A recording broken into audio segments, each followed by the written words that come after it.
Ready to unlock the power of Kling AI without spending a dime? Let's dive in. First, head over to the official Kling AI website. You'll likely need to create an account. The registration process is pretty standard. Fill out the necessary details and create a strong password. Make sure to carefully read and agree to the terms and conditions before proceeding.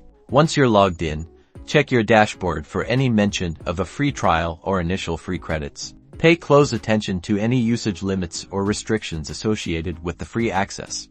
Some platforms let you earn more credits by completing simple tasks, so keep an eye out for those too. Now, put those free credits to work. Experiment with generating short videos using text prompts. You'll likely see a watermark or other limitation. That's it, you've successfully used Kling AI for free. Remember to explore all the features available and understand the limitations of the free access. Like and subscribe for more AI tutorials.